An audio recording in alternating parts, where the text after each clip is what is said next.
संभल की जनता के लिए एक मील का पत्थर साबित होगा और जो बच्चे यहाँ से पढ़ेंगे संभल का ही नहीं स्कूल का और इस देश का नाम ऊंचा करेंगे। इस उम्मीद के साथ यहाँ पर आया हूँ। डीएम सिंह जी, किसान आंदोलन को लेकर अगर बात करें तो 26 जनवरी के बाद आप धरने से आ गए थे, लेकिन अब किसानों के लिए क्या कर रहे हैं? आपको लगता है कि बात होनी चाहिए? 11 बार वार्ता हुई। जो लोग वार्ता में गए शायद वार्ता तो उन्होंने की नहीं, यस नो में ही रुक गए। ना गन्ने की बात हुई, ना एमएसपी की खरीद की बात हुई, ना धान की बात हुई। किसी किसान के घर के अंदर 2 पैसे फालतू देने की बात नहीं हुई। केवल 3 बिल वापसी की बात हुई। हमने बार बार कहा कि 3 बिल वापसी नहीं भी अगर होते, अगर हमारी एमएसपी खरीद की बात हो जाती है तो मूंगी में, धान में हर किसान को 15,000 रुपया लीटर का 1 साल का फ़ायदा होगा।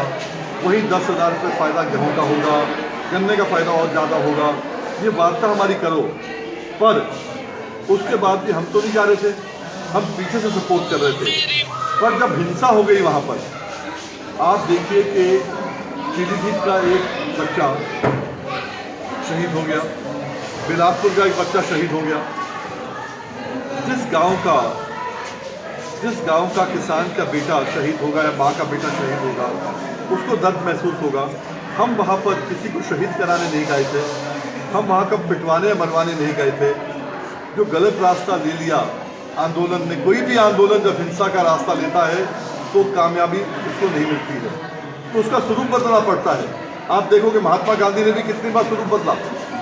आप देखोगे चोरी चोरा का आंदोलन अलग हुआ महात्मा गांधी के माध्यम से, और पटेल साहब के माध्यम से बारडोली का अलग हुआ। बाकी ने अलग अलग क्यों किया?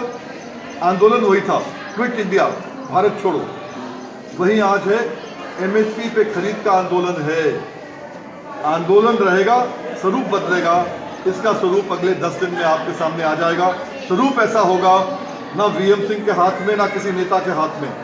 किसी नेता के हाथ में पूरा का पूरा माल नहीं आएगा, समझौता करने का इख्तियार नहीं मिलेगा। गांव-गांव से ताकत रहेगी, हर किसान अपनी ताकत खुद अपने पास रखेगा। ऐसा आंदोलन का स्वरूप होगा। जितना समय लगेगा, आंदोलन मजबूती से चलेगा।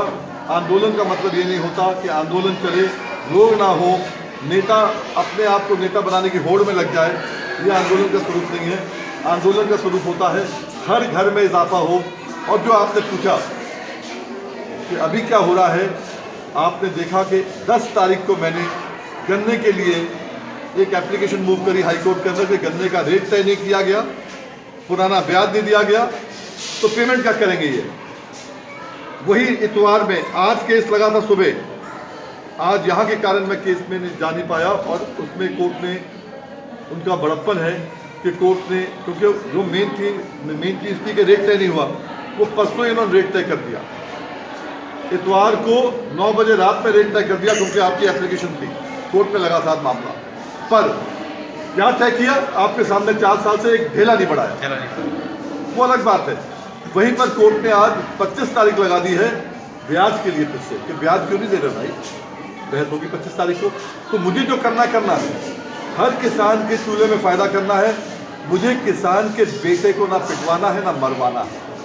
इसलिए स्वरूप वो होगा जो पीसफुल होगा, स्वरूप वो होगा जो आंदोलन के लिए किसान खड़े होने की बात करेगा, किसान ऊपर जाने की बात नहीं करेगा। जी, जो आप ये लड़ाई आगे लड़ने की बात करें तो मेरी 12 तारीख में कुछ लोगों से वार्ता हुई है, 15 तारीख में वार्ता हुई है, जनता दल संगठन के लोगों से हुई है।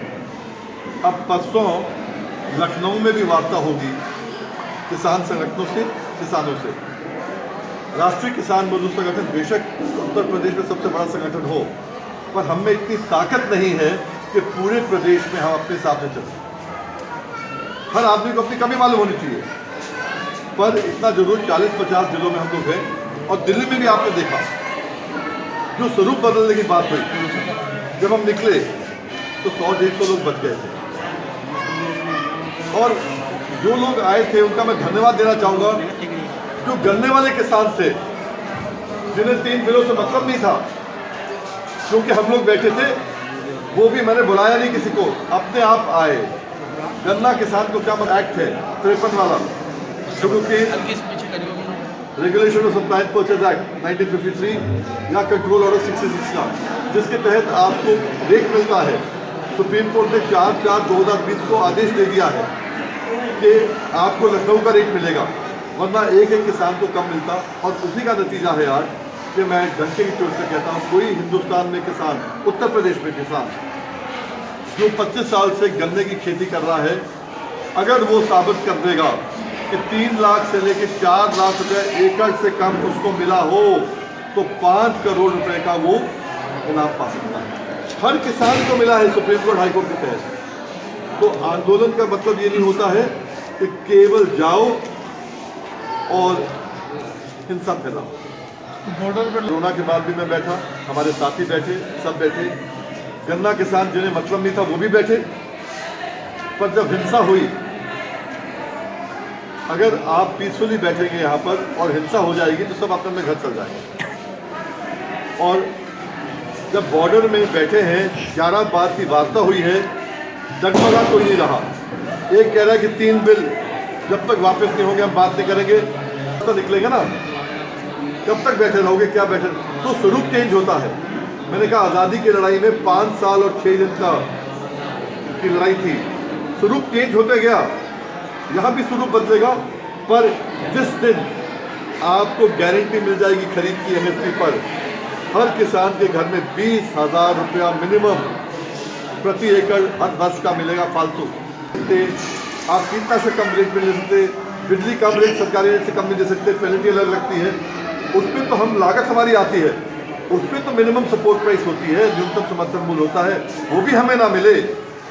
1868 की मूंजी का रेट अगर हमें मिलता है 1100 रुपये, 1000 रुपया, तो फिर काई की लड़ाई है। ये लड़ाई चलती रहेगी, आंदोलन चलेगा, स्वरूप बदलेगा। सर आपके यहाँ बीच का रास्ता क्या है?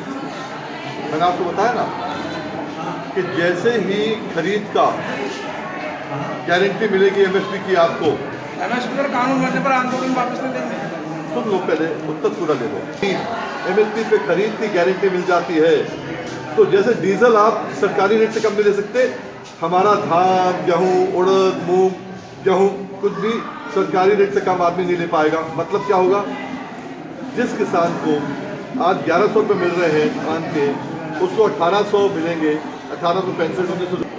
अरे जितनी मंडी है उत्तर प्रदेश में, ये तो चालू नहीं थी, ये तो 2000 में मेरी पिटिशन पे VM Singh versus state of UP and others, writ petition 5112 of 2000, उसके माध्यम से मंडी चालू हुई है।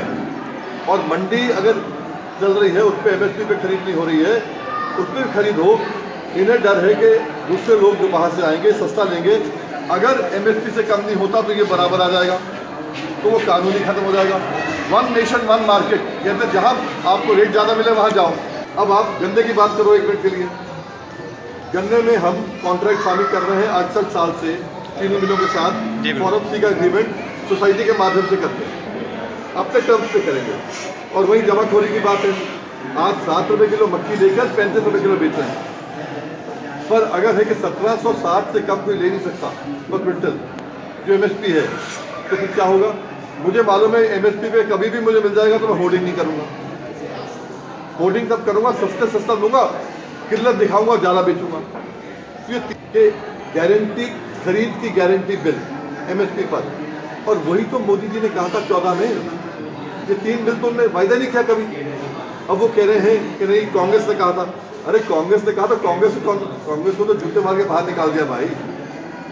कांग्रेस को वोट दिया, क्या सरकार कांग्रेस की है क्योंकि आप मैनिफेस्टो की बात कर रहे हो। अपनी बात करो। 2014 में मोदी जी ने कहा था कि स्वामीनाथन का C2 दूंगा मैं, जिसमें धान का रेट आपका 2500 हो जाएगा, गेहूँ का 2500 हो जाएगा। हम कह रहे 2500 बाद में देना भाई, पहले अभी ये तो दे दो जो है, इसका तो बिल ले आओ।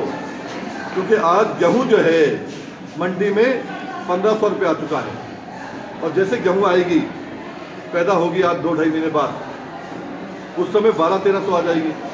1475 की गेहूँ अगर 1300 में बिकती है, 600 का नुकसान हो रहा है। बिल्कुल नीचे चला गई, GDP नीचे चली गई है।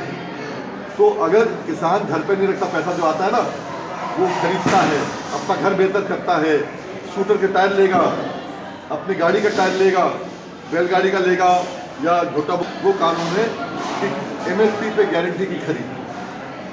दिल्ली हिंसा पसंद नहीं, देश का अपमान बिल्कुल पसंद नहीं। गलती किसकी है? किसने बैरिकेड तोड़े, किसने आगे किया, मालूम करो। और किसने लाल किले को हिफाजत में नहीं रखा, उसका भी मालूम करो। जब 1 महीना पहले मालूम चला आपको कि किसी संगठन ने कहा है कि मैं झंडा चढ़ाऊंगा, तो आपने जब परमिशन दी जाने के लिए, आपने उसकी बैरिकेडिंग क्यों नहीं की ढंग से, हिफाजत क्यों नहीं की आपने ढंग से? क्या 26 जनवरी इतनी कमजोर चीज़ है? गणतंत्रता दिवस है हमारा, हमें संविधान मिला था उस दिन। आपको जब मालूम है कि खाई है, आप बांट के और फिर उसके बाद आप परमिशन दो ना। किसकी गलती है वहाँ पर? किस अधिकारी की गलती है? किस मंत्री की गलती है? या जाने में किस नेता की गलती है? सबको एक जांच कमीशन बताओ और सबको उसमें दायरे में लेके आओ।